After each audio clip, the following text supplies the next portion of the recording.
rather. I just love it when it says that. Okay, so tonight is kind of going to be a bit more of an introspective session between ourselves. A little look back at where your Aikido journey started, what it was about for you, what it's about for you now, and where would you like to take it? So in a way, we'll be looking at what Aikido's given you, and I hope what you might want to give back. So who would like to start? I can if you like. Yes. Okay. So I started Aikido because my elder brother had started it previously and he was starting a club and you need some bodies on the mat. But I stayed because I recognized a philosophy that I kind of had worked out for myself as to the way I wanted to live my life. And there was also a curiosity about things like unbendable arm and unraisable body. I just couldn't work out how those things worked. And it seemed a little bit magical.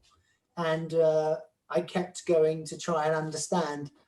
And the honest truth is I still don't understand why those things work. I just knew that they do. And I'm content with that now.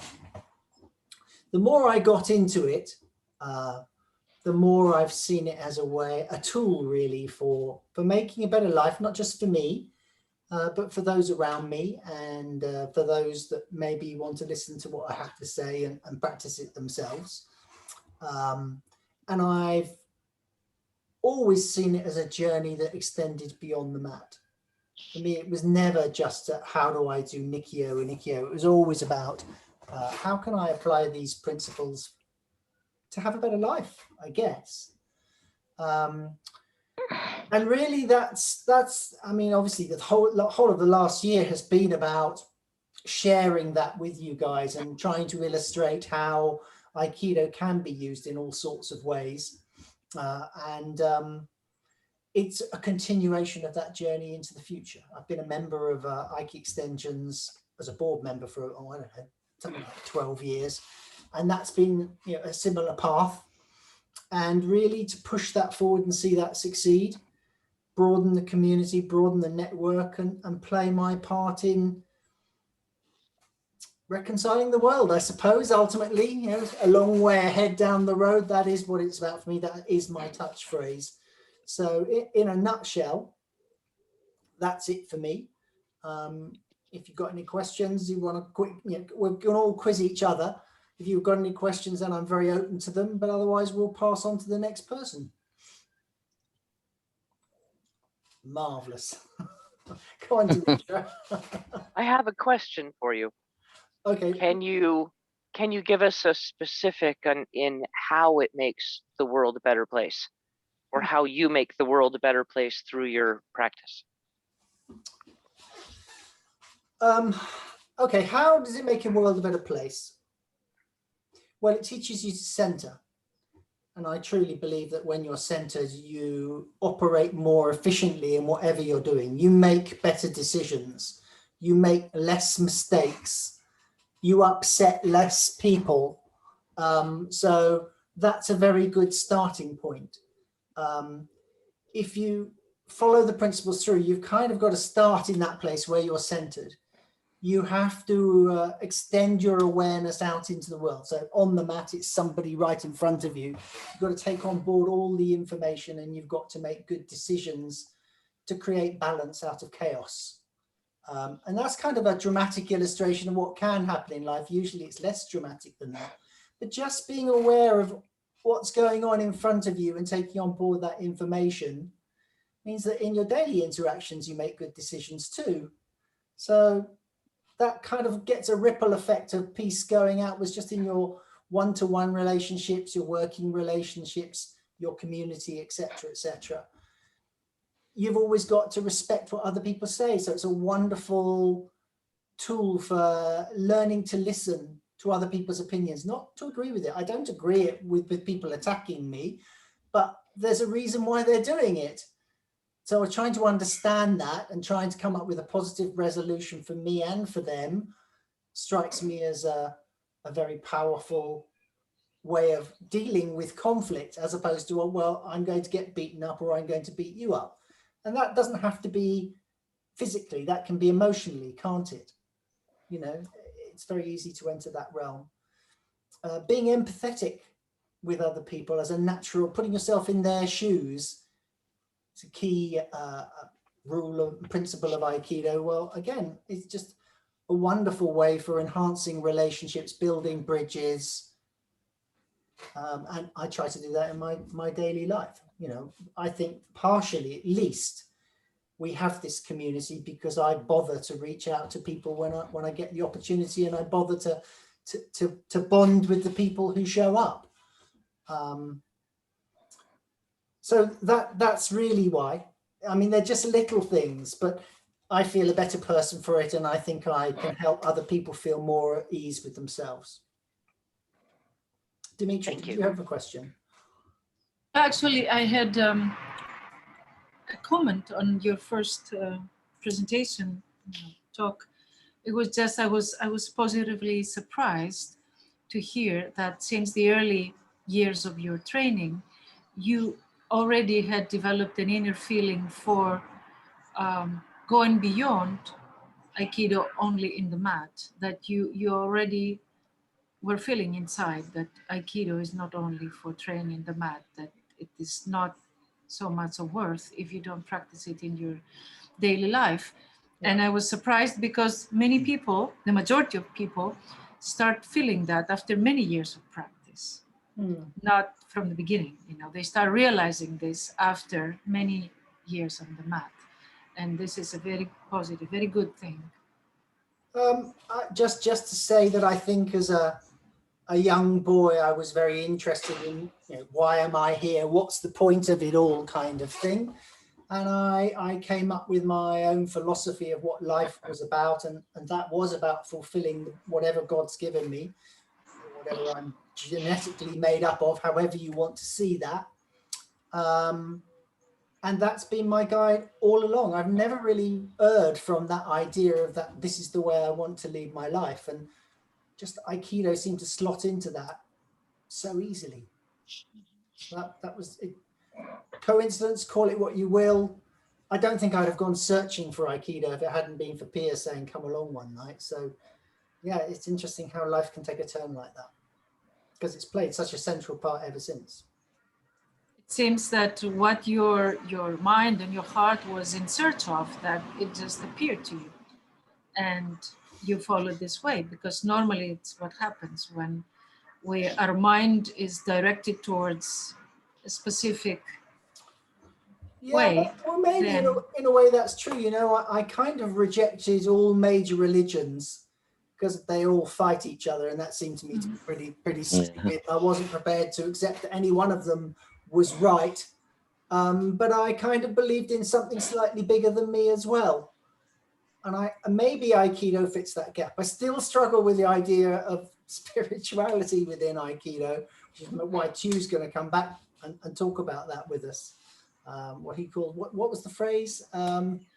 Secular spirituality. Yeah. Well, that kind of really rings true with me. So I'm really interested to hear what he has to say on that subject. Yeah. But before Tu, it was our sensei who first talked about this, right? To all of us, yeah, before.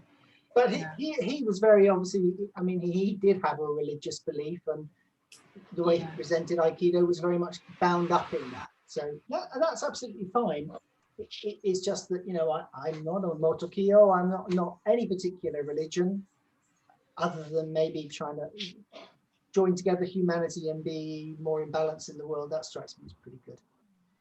Anyway, I feel I'm hogging this, and that's probably quite enough about my journey. I'm going to come to you next, John. I'm really intrigued to know what brought you to Aikido in the first place. Well, accident really, because the year was 1968. The town is the town I'm living in now. The industry at the time was shipbuilding and coal mining, not much else. And I was 21 years old, and I'd just come out of apprenticeship as a stonemason, and I was pretty fit and agile, and I had beautifully keened hands with the working with the stone, and looking for somewhere to work out was difficult in those days, because there wasn't anything like gymnasiums or anything like that. But there was a judo club, and I went there and started to train in judo under two brothers called Harry and Alan Marr, two great chaps, great martial artists, and was doing that for about 6 months. And then one session, I didn't know this, but one session, Dike Chiba walked into the dojo. He'd been sent over here to England to promote Aikido and was based in Sunderland at the time. And he was doing the rounds of the judo clubs to promote the art. And that's my first mind-blowing introduction to Aikido. I was flexible, fit, and he used me as his uke on that session. And I was just blown away by it. And that's the way it's been ever since. That was my first introduction. And what an introduction it was as well with Shihonagi.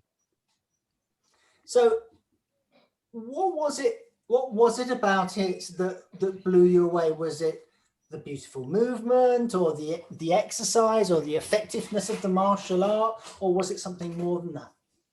Well, there wasn't so much flowing, beautiful movement in those days. It was very martial. It was still very martial. Right. But I tended to let it flow a bit when I started to train with other friends. And it was just the beautiful flowing movements of it, and how you could break someone's balance and take them to the ground without using very much effort at all. That really made it interesting for me. Right. So really, that's my first step into Aikido over 50 years ago, and I've trained ever since, with only about 6 months off the mat with an injury. Right. So if my maths is any good, that's 53 years, which is quite a long time. Yeah. So you started off very athletic, into the physical, I would have thought, to some degree, into the martial to a good degree. Has it changed for you? Most definitely. Obviously, I've got older, and I've gone through the process of plateauing many times, when you neither go up or down, which is very frustrating for some. I've gone through the grading system, and it's got soft for me now. I do look more into the art now rather than the martial. Right. So what does it bring you now? Much comfort and much pleasure, especially this last 12 months, where I've been teaching 3 lessons a week online to the few people who have joined me. Vitali joins me nearly every session. Right. And I've also enjoyed joining your classes and others, being a student. So this year's been really, really interesting and very fruitful as well.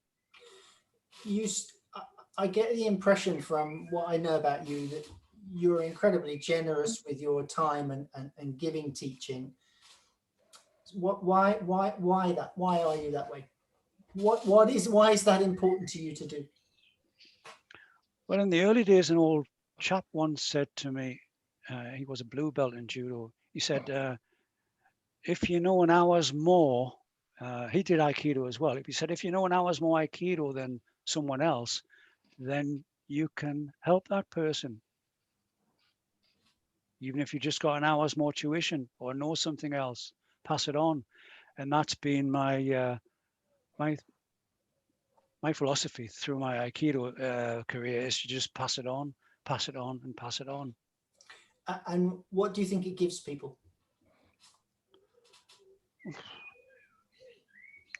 Pleasure, I hope. I mean, I've never really had any bad vibes.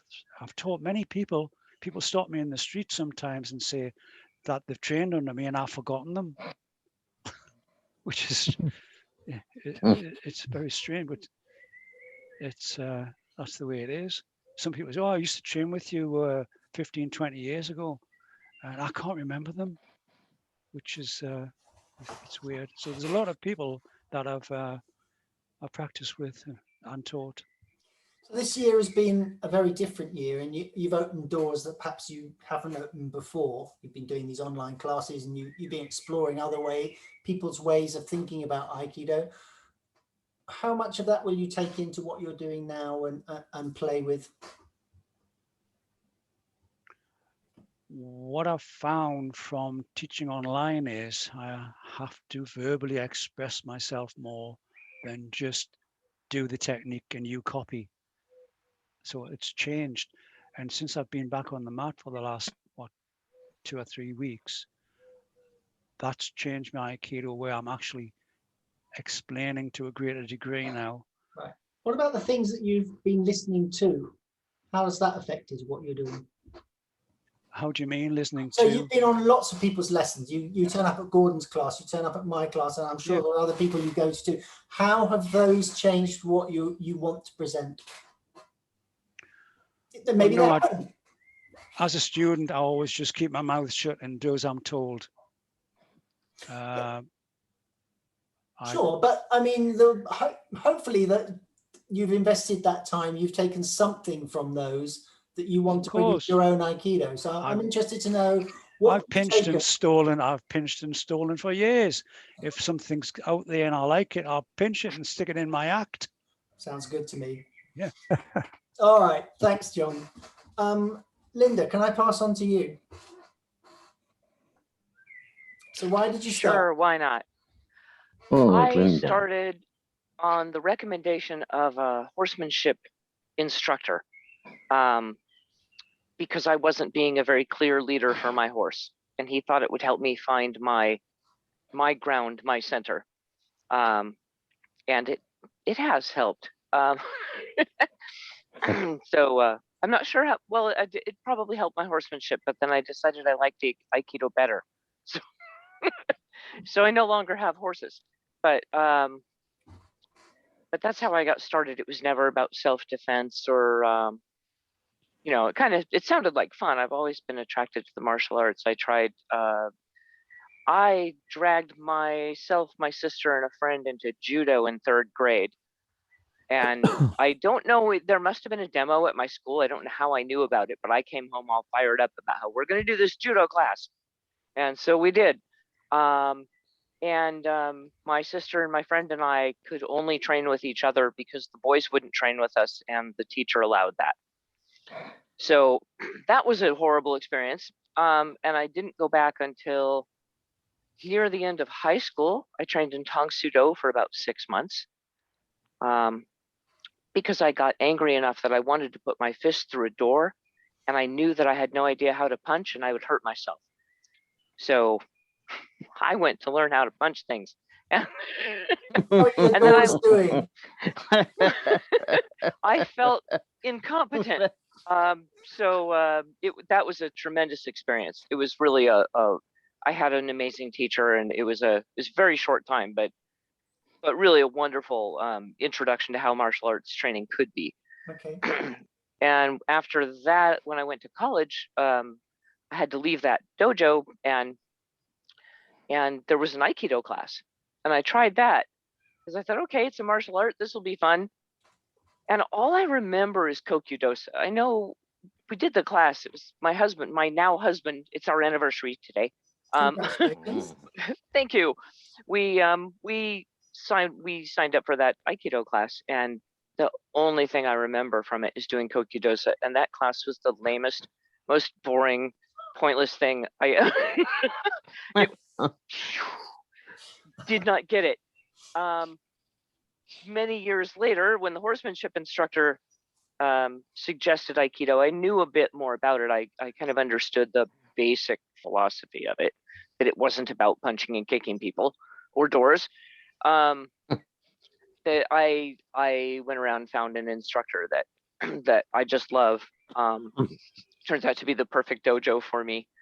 I trained with Dave Goldberg Sensei here in San Diego, and at the time he was under Nato, who I was familiar with from reading. So I found exactly the right spot, and I've been there the whole time. So I started at age 46, if you don't count the one class in college that I didn't get,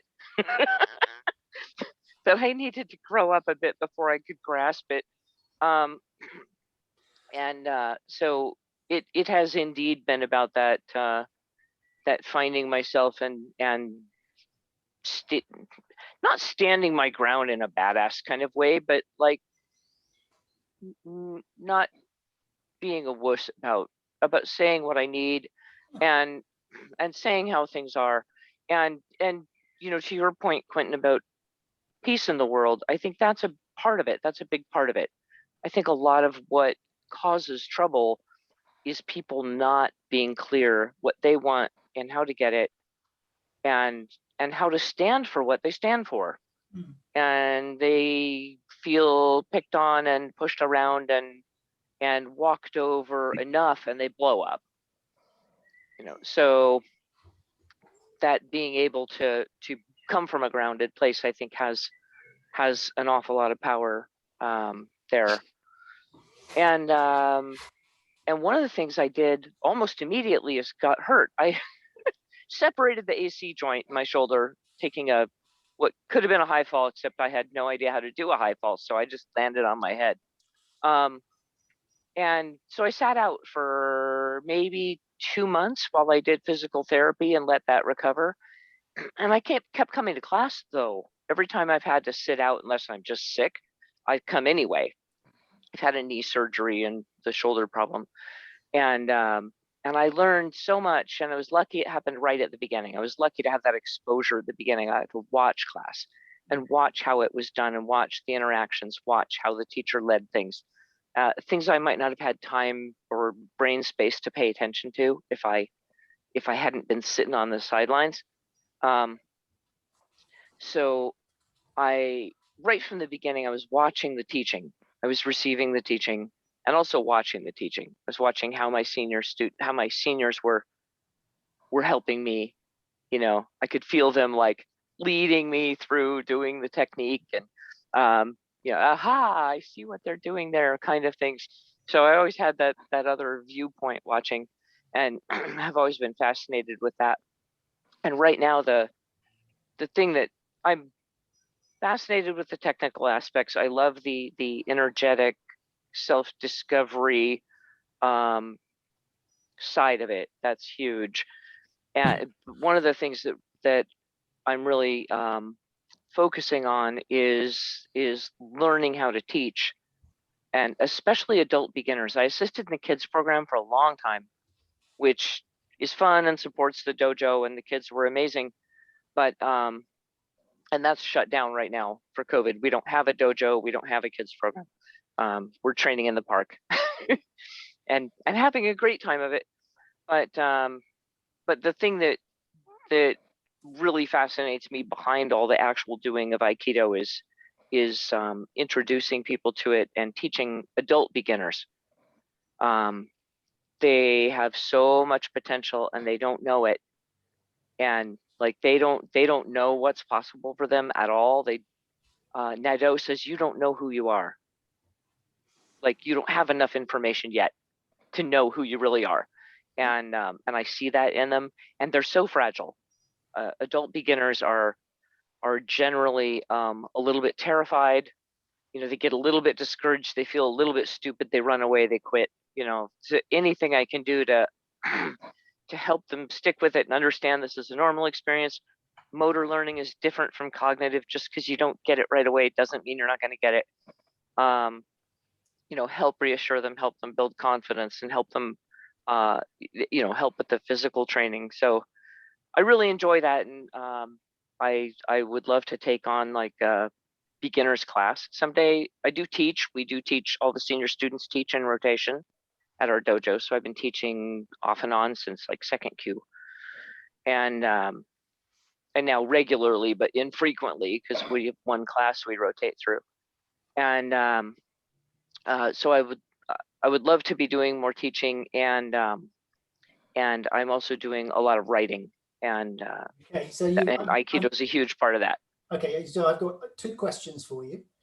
One Mhm. which maybe relates to the writing. You are a copious note taker. Of all these sessions, you are busily scribbling away. Yeah. I have to ask the question, what are you going to do with all these notes? That's a good question.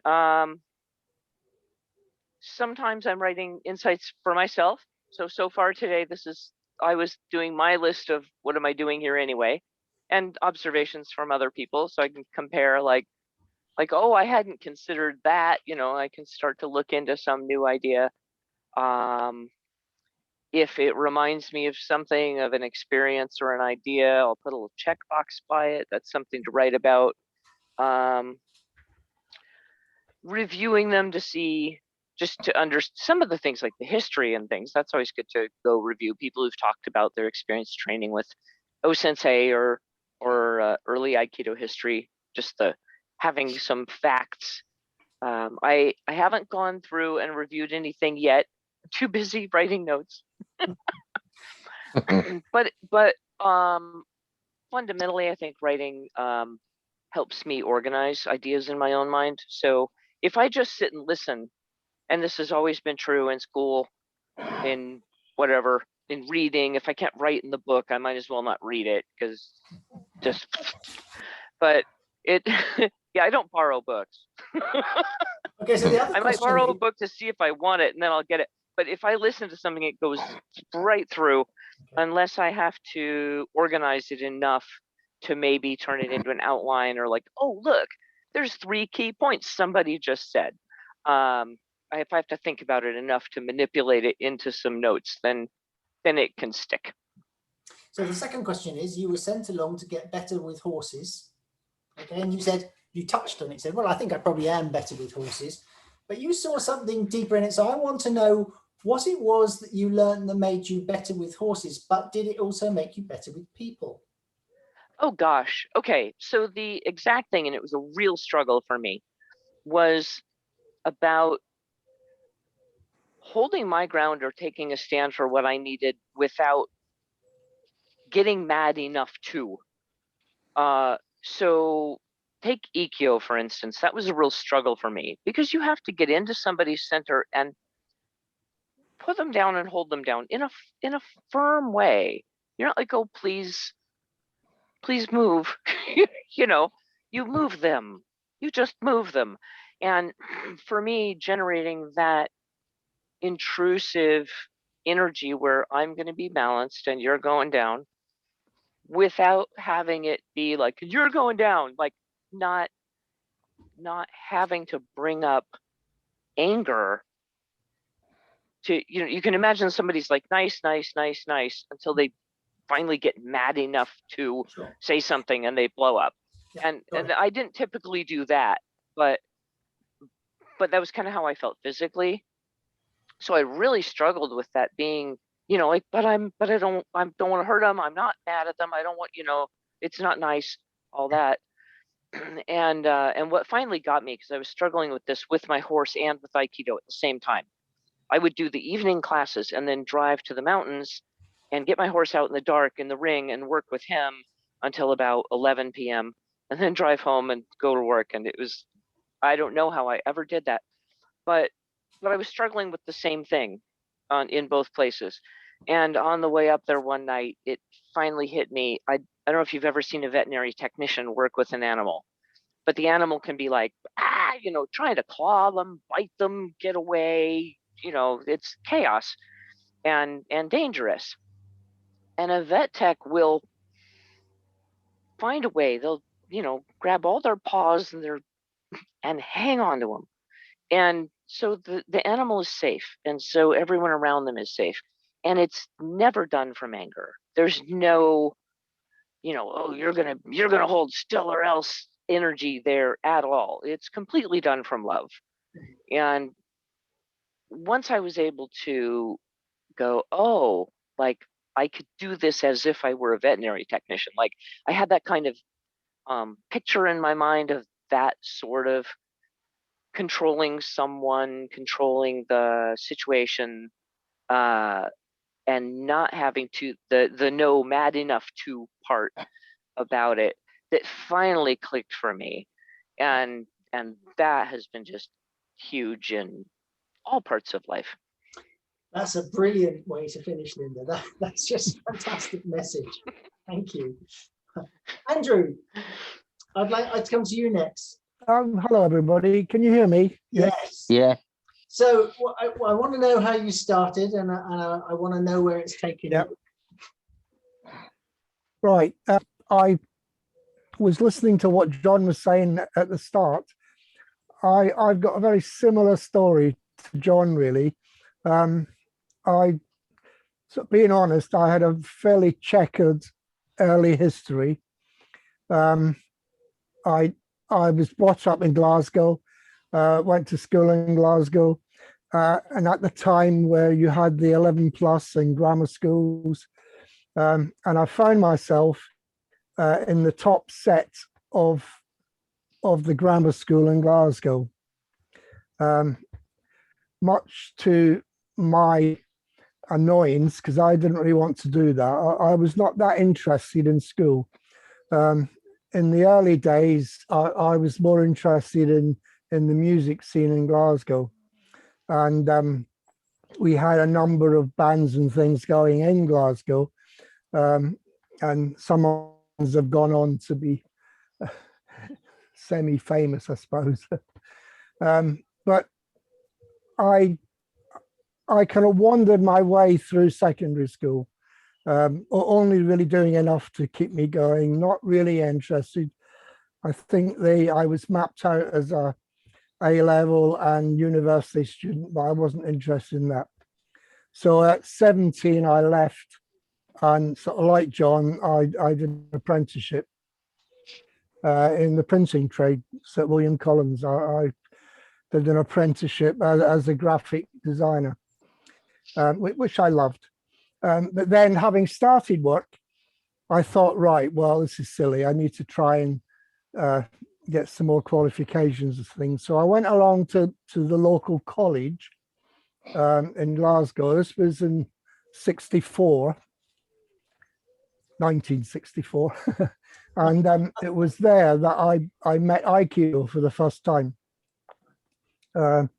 It was a club that had started in Glasgow. It was really an offshoot of the Hut in London, which in those days was run by Ken Williams. It was a very interesting experience. We were all Q grades. There was no Dan grades in the club at all. We had 2 weekend classes, Saturday afternoon, Sunday afternoon, and we had 3 classes in the evenings. Plus we had various like colleges and things like that. And I tried to go to as many as I could. But, you know, I remember it as happy days. And like John was saying, it was very physical.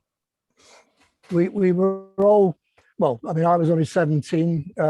So most of them were fairly young. It was fairly vigorous, fairly physical, but not a great deal of depth to your understanding of Aikido. So Ken Williams used to come up every 2 months for a weekend. And so we would go down there the sort of months in between for a weekend as well, which was how we sort of developed.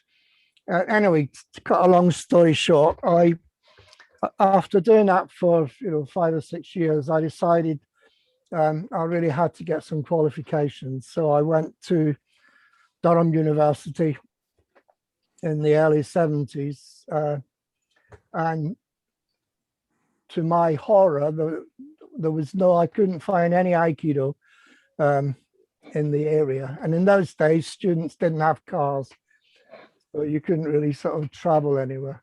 But I met another friend who was in the next room to me, who did judo, and the university had a judo club, so we went along to that. And so Malcolm occasionally, he was a black belt judo. He occasionally taught judo at the university club. And as we got on, we would do some judo, some Aikido, and so on. And from there, I then went into teaching,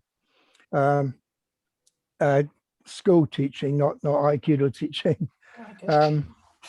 And by this time, I'd met my future to be wife. So we decided that if we were going to get jobs together, the best place to do that would be in London.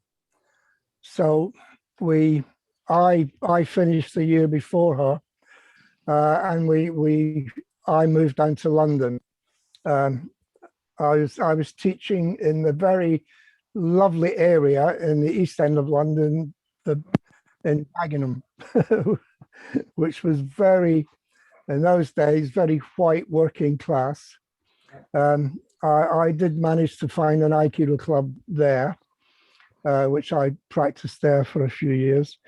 I then decided that in those days you get paid extra if you worked in central London. So I moved to another very nice area in Hackney, which is in the East End of London. And I worked in a school there for 5 years. These were all secondary schools. And I continued doing my Aikido where I could. I was also very interested in those days in Tai Chi, and off and on over the years I've practiced Tai Chi as well. Eventually we moved out to Essex, out to Malden, where my wife had got a job in a school in Malden, but I was still working in London. And for 3 or 4 years, I worked for the Inner London Education Authority. And I ran a computerized program for them across the London area. And then eventually I was cherry picked to go and work for Essex on their sort of Records of Achievement project. But after that, I'd had enough of this wandering around, and I just wanted to get back into a school.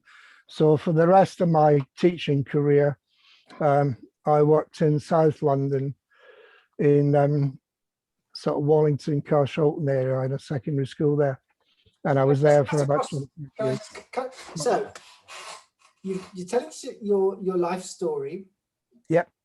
Aikido and Tai Chi seem to be running in the background. I'm Yep. interested to know why it was that you stuck with those and how they influenced the choices you made.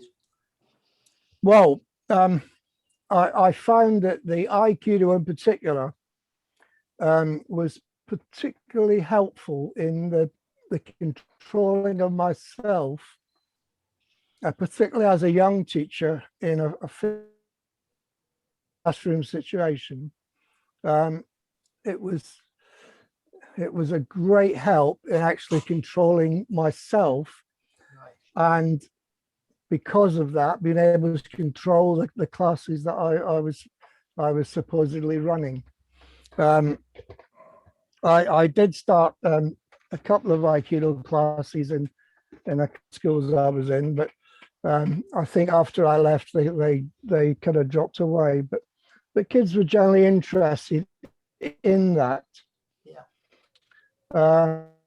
Eventually, we moved over to Fleet in Hampshire because my wife's mother, her father had died, and her mother was on her own. So we came over to be with her. Really, I was still traveling into, but my wife was working in. And it was there that I joined up with the Aikido Fellowship. So Ralph, I don't know if anyone's heard of Ralph Reynolds, who was one of the original sort of downgrades. So I was with them, well, still am, for 40 years or so. So what did you think of Ralph Reynolds?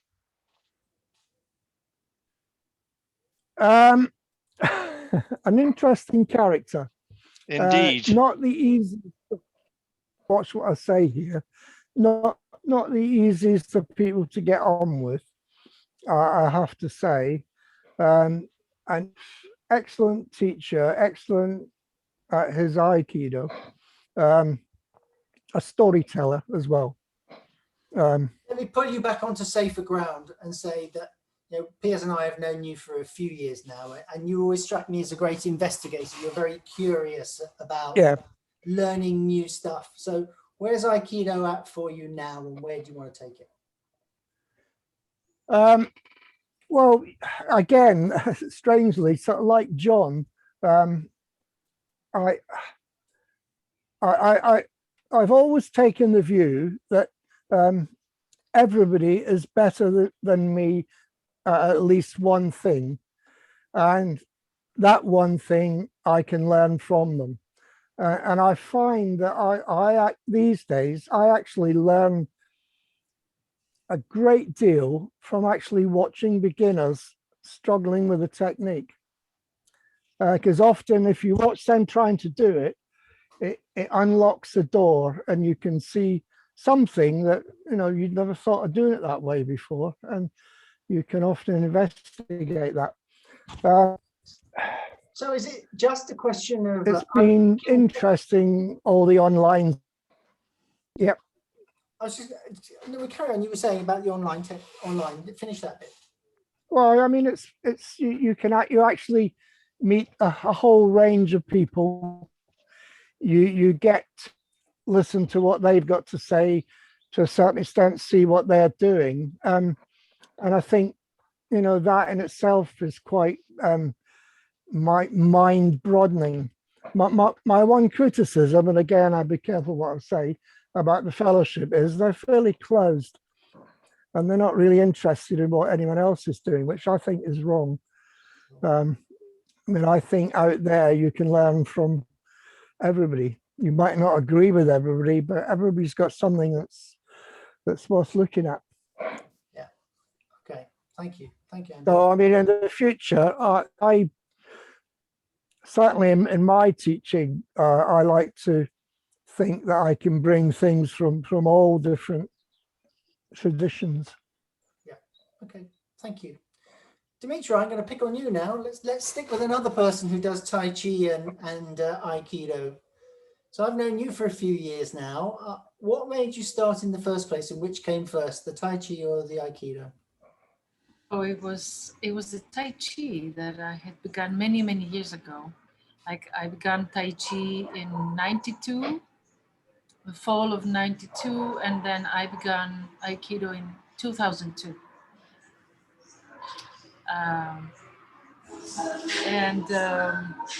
It was when it was accidentally. I mean, I was that I discovered my ex-sensei Yanni, who passed away, in a dojo. It was my brother who had invited me, like your brother had invited you, you know. And my brother's not practicing Aikido anymore. That's strange. It was him, my brother, who first invited me, and I joined. In the beginning, it was awkward because even though I had been training in Tai Chi already for 10 years, the movement there were some similarities, but the movement and the techniques were quite different. You know, there's no pinning and things like that in Tai Chi, and there's no falling down. But as the years went by, I found more and more similarities, and up to now, I really feel that for me, for my training and my personal growth in this, they're both complementary inside me. Like my Aikido has helped my Tai Chi become better, and my Tai Chi previous experience is helping my Aikido. So both of them, I think I'm lucky to be practicing both of them. Okay, so you just used the key phrase, personal growth. How does it give you that? Yeah, because you see, since my early adult years when I was living in the US, life happened in such a way. When I was a student in Chicago, living alone, my parents were in Greece, and I had been attacked many times. Chicago is a very dangerous city, and I was quite naive. I didn't know where the dangers were. I thought that I could trust anybody, everybody. So I had been attacked many times. Sometimes just, you know, to steal my bag, or I had been attacked with a knife twice, with a gun. And at the age of 19 to 20 years old already, I had been attacked many times. And there was something inside me. Because up to that time, I was not afraid. I remember very well that the time I was attacked for the first time, I was not afraid. I had no sense of fear at that time, at that age yet, and I had no sense of danger. So I'm lucky that sometimes it could have cost my life. So I'm lucky to be alive from those times. And then I remember once when I was around 20 years old in Chicago, it was night and I was returning home. And after many attacks, then I took the decision at that time, and inside my pocket in my jacket, I was carrying a knife. And it was like this flip-flop knife, you know. And I had a knife in my pocket, and I said, in case that somebody attacks me again, I will hit. But I was training myself that I would just, you know, hit somewhere where it's safe when you don't kill the other person, you know, arms or legs, or never the chest area. So it was very strange because it was like a mantra. I was holding the knife and walking in the dark towards home, hoping that nobody will attack me again. And I was keep repeating in Greek into my mind that, God, please, don't make it so that I won't have to use this knife again. Please make it so that I won't have to use this knife. Make it so that I won't have to use this knife. Because I didn't want to use it, to have to use it. And it was like a miracle, but since that day I was not attacked again. Never. Okay. And then what had been like a big question inside me since that time is that how to handle violence without violence. I was 19, 20, but I was searching that. I knew that I didn't have to respond with violence. Even if somebody tried to kill me, I wouldn't, would try to get away without killing them or just hurting the minimum, just to run away. So through the years, my main question in the training and what keeps me training is that how we human beings can learn and train ourselves to act not from out of compulsiveness and instinct and go beyond that, go beyond compulsiveness and instinct in our actions. And that takes a life training and lifetime training. So this is what really keeps me going in Tai Chi and Aikido. And it's wonderful because even during those difficult COVID times, I find it so enriching because during all those online sessions, international, most of them, I'm learning so much and get to know what other people think and sharing. For me, it has been wonderful this time. So what is it about those two arts that's helped you deal with violence in all its shapes and forms within and with other people? How have they done that? What is it about the arts, in your words? Well, before I even start talking about Tai Chi, like Aikido, it has movements that are potentially dangerous. Tai Chi, like Aikido, has movements that can really damage the other person, even kill. But the both arts, they have this, you have a choice to go beyond that. And in both arts, you experience the potential harm with the body. I mean, you can practice the technique. You can feel that if I follow this technique, I can really make damage to the person. And then during, like with the body, you train in such a way that you go beyond that. You find other alternatives, and you are watching. You are being aware of how your body reacts, how your mind reacts, how your heart reacts to aggression, and the moment that you can go beyond that. And in Tai Chi, for example, we have Yin and Yang movements. So the basic principle is that the harder the attack, the softer you have to be. This is a number one principle in Tai Chi. The more yang the attack, the more yin you have to become in order to handle this. If you're also hard, you lose. Okay. So does that apply, can you apply that when maybe you get into a row with your partner and he's shouting at you, do you become gentle? This is like, well, through the years also, I have learned that being able to handle an aggression on the mat or in whether through Tai Chi or Aikido does not necessarily mean that you're automatically able to handle a verbal aggression. It takes the same amount of training. So for me, and I had discussed this with friends and students sometimes, it was so much easier because of years of training to handle an attack either with Tai Chi or Aikido than to handle a verbal attack.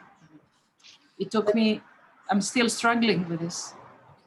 So for me, the practice on the mat gives me the tools to practice off the mat. Yes. Yeah, you're right. It's a lifetime's journey and you never quite get it right, but you know, but it takes training. Yes, yeah, it takes training. Speed the journey up if you're mindful of the principles which can be applied in all situations. But after so many years, I can say with confidence that it's so much easier to handle like verbal attacks and malicious people while keeping your center and staying soft. Yes, it's a lot easier. Yeah. Thank you, Demetra. Joe, I'm going to come to you because verbal Aikido is springing in my head, and that naturally now links me to you. So where did you start? Why? Where's it taken you? Where do you want to go? Can you make one question at a time, please? Sure. No, I'm kidding. No. Why did you start? Yeah. Well, I saw that, saw demonstration, and I said, I just want that thing for me. I didn't know what it was about, nothing, but the beauty and the fluidity of the movement really caught me with everything. I just moved from inside. And then we started, and actually I was talking to a friend today that everything that keeps happening after I started, I always take it back. Yeah, I need to take that to Aikido or vice versa, but kind of in architecture, in dancing, in Kinomichi, in the formative psychology, everything brings me back to Aikido. In my relationships, and also when I think about my life before Aikido, there was something already there. Kind of in my architecture thesis, I was studying Japanese architecture, the space this in and outer space relationships. When that happens, just like two people cross on the street, a space is created between them.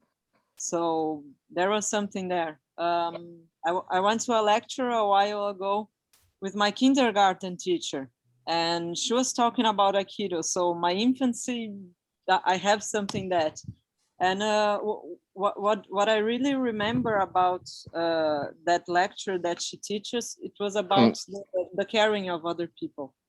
So we learn how to take care of each other since we were a child. And Aikido is about that. You just blend with another, you take care of your body, you take care of each other's body. So for me, it's a really huge thing. Also related to Linda, I used to ride horses for about 15 years and learning how to blend with the horse, to respect the horse. And the kind of sports that I used to do with the horse just took me out of that because it wasn't a harmonious sport. So as much as I was doing that, I said, no, this is not right. You know, a horse should be on the pasture, not inside of a barn closed, and not jumping fences and, you know, the competition and all of that thing just took me away of that. So, and also thanks to Linda, I'm reading Mark Rashid books right now, and it's everything there. It's been so special. I was also actually where it's leading me. I was talking to another friend today that he's an Aikido friend, and he was telling me about his kids that, well, they're not going to school, and it was a great part of their lives that they learn how to be in relationships, they learn how to be socialized. And then I thought, well, from your home, you can give them careness, kindness, love, support. You can give everything for them 24 hours, 7 days a week. It's free. And you just, it's not a certain thing that the school is gonna give that to them. So they might have been the greatest education ever, but if you can bring that to them today when they become adults, just I don't know who else said about, actually Linda said about teaching young adults. I got here with, I don't know, 35 years old of an automatic behavior that I'm dealing every day, mostly with Aikido. So if we bring that things and share this love, care, respect, kindness to everyone, so they can be like that with themselves and then to their other, to their surroundings, to their relationships. I think it's, I don't know, could be a good goal for me, and working with everything. So I don't know, part of what's going on today actually. And also you just said about the verbal Aikido, it's kind of, our words are very powerful. So just like we could reach places with the words that it's kind of unexpected, unbelievable, and just like Aikido. So it's kind of, they could be kind of invisible, the way that they reach the other person. So it's really profound, that work. And it just amazes me more the capability of where Aikido can take us. It's kind of endless. So looking forward. Yeah.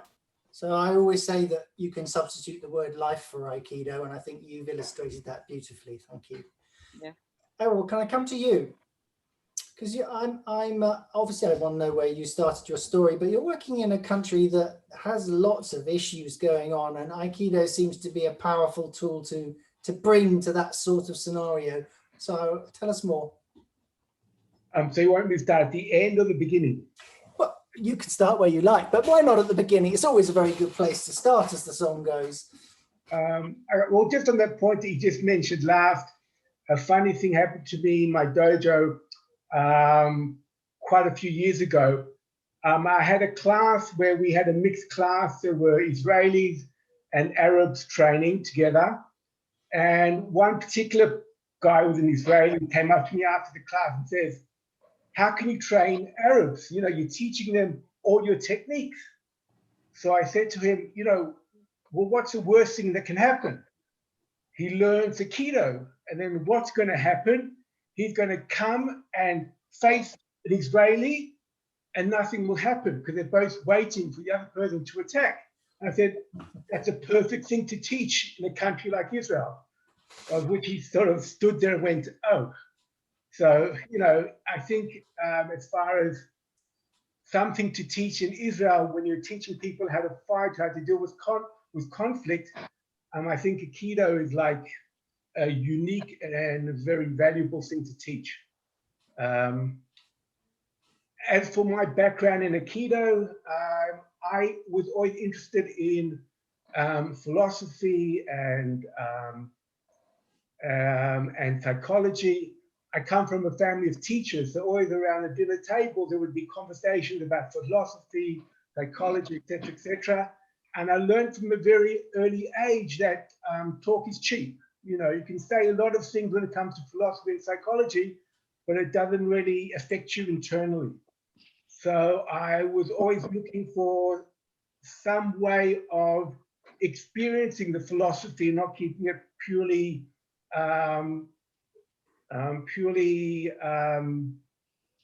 what's the word I'm looking for? Purely academic.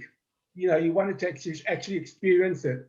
So when I got to university, there was a lot of different activities which were provided at university, and there's a lot of martial arts, a lot of physical activity things that you could do. So I started trying all the different martial arts. I did Tang Soo Do for just over 3 years, which was like a full contact martial art, which I really liked. And one of the main reasons why I stopped doing it was because there was nobody training after the age of about 30, because they all got so badly injured, they had to stop. And I was really looking for something I could continue a lot later. But I loved the physical part of it, and also the philosophy was sort of balanced with actually doing it. You know, you could say all you wanted to, but if it didn't work on the mat, to me, it was kind of useless. So after doing Tang Soo Do, I did Kung Fu for a couple of months, but I didn't like a teacher, so I kept on looking. And then purely by accident, I found a little ad about Aikido. I phoned up and they said, you know, can I come to class? And the guy goes, if you want to, you can. And I said, well, can I train on the mat? He goes, if you want to, you can, but you know, we recommend that you watch it for the first time. So I remember I went to the class, and you know, coming from a full contact martial art, I was quite confident in most things when it comes to physical fighting. So I went straight onto the mat, and I was just floored. I was physically taken down to the ground within the first technique, and I said, oh, this is interesting. And I kept on doing it because it basically had all the things I was looking for. I found it in Aikido in a physical format, which is something which I was looking for, and something I really liked.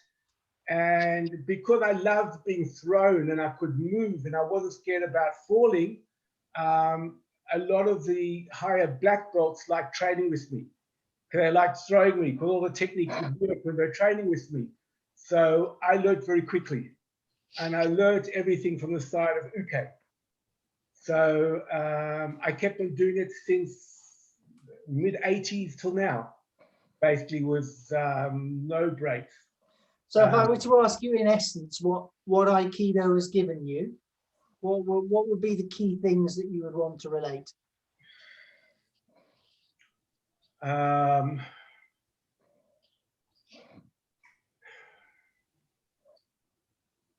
It's a hard one. It's changed over the years. Originally, I did Aikido because, I mean, originally I was looking for a translation of philosophy, which basically said you can meet aggression with softness.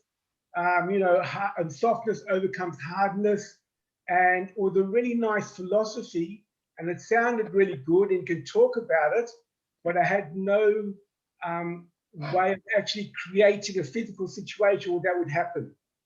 And in the other martial arts that I did, it was force meeting force. And if you, like Tang Soo Do, you walk on a straight line. So if somebody attacks you, you walk on a straight line through your opponent. So force meeting force, and basically the greater force wins. And I was looking for something that showed that softness could overcome force, aggression can be overcome by non-aggression. And I found Aikido, and Aikido basically showed you that you could meet an aggressive opponent using soft techniques. And you can face an aggressive person and have a way of absorbing the aggression and then giving back calmness.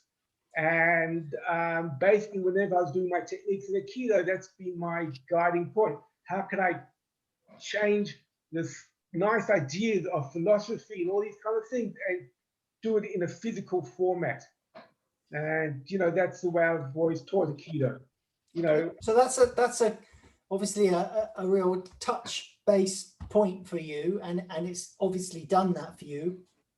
But in a few short sentences, what has Aikido given you beyond that, the discovery that you found what you were searching for? If it might be nothing, I don't know. What do you mean? What have they given me? How has it changed you? What are the key lessons that you've learned from it? I don't know. I've been doing it such a long time. It's hard to tell how it's changed me. A lot of people say to me, I'm relaxed and I'm calm and I don't get, I don't get agitated quickly. I attribute that all to Aikido, because I've been doing it so long, it's become part of my character. My character has become part of my Aikido. It's hard to know exactly where one stopped, when one started, where one began and where one finished. Fine. What I am today is largely from Aikido because I've been doing it for so long and it's been such a part of my life. And it's also because it's a physical form. So I've learned from doing as opposed to having some sort of lofty idea. Sure. It's been sort of, because I've been doing something, the doing influences and molds what I am to a large extent without me having to think too much in depth about it. Sure. Okay, well, that sounds like a pretty big gift to me. Okay, so I'm going to ask a question of you all here. So it's not, I haven't asked you yet, it's not that I'm not interested. I am very interested. It's just, you kind of just got to get through people. And so we've gone as we have. I would like to hear everybody's stories, but we're never going to get through it by 8:30 and we're now at 8:10. I haven't got anything lined up for next week. If you're okay with it, I would like to hear from the people who haven't yet spoken next week. I think that would be, I'd like to continue the dialogue, really. It's interesting to just know your stories and know what you've got from it. So does that sound like a plan? Yep, sounds good. Yeah, that's fine. Okay, great. Then I'm going to open it up just for a few final observations, comments, etc., and get you to commit and promise to be back here next week to continue the dialogue. Particularly those of you who who didn't go through this tonight. Definitely want to hear your stories. Okay, so any comments, observations? Come on, Molly, you must have something for me. Oh, It's so interesting hearing everybody's perspective, and the commonalities and the differences. And some people get like, "Oh yeah, that rings true for me," and then some was like, "Oh yeah, I hadn't considered that." Yeah. Looking forward to next week. Good. Molly, anything? Well, I was just going to say, so most of it, that as I'm listening to everybody and how we started this art, when you say Aikido is life, and that's the thing that runs through everybody's conversation. It's a structure on which we flesh out our lives. It's a way of being. And for me, it's life. It just is. Yeah. I can't when I try to think of the before it was discovered, for me, and I just see how it's colored everything since then. Yeah. Right into this present moment. Marvelous. We look forward to hearing the details next week. Although we do know your story a little bit, obviously. Okay, gang, unless one final comment from anybody if you want it. Otherwise, I thank you all for participating and listening and telling your stories. It is rich, and I look forward to hearing more next week. So have a good one. Bye. Yep. Everyone. Thanks, Quentin. All right, thank you. Bye-bye, everyone. Goodbye. Bye.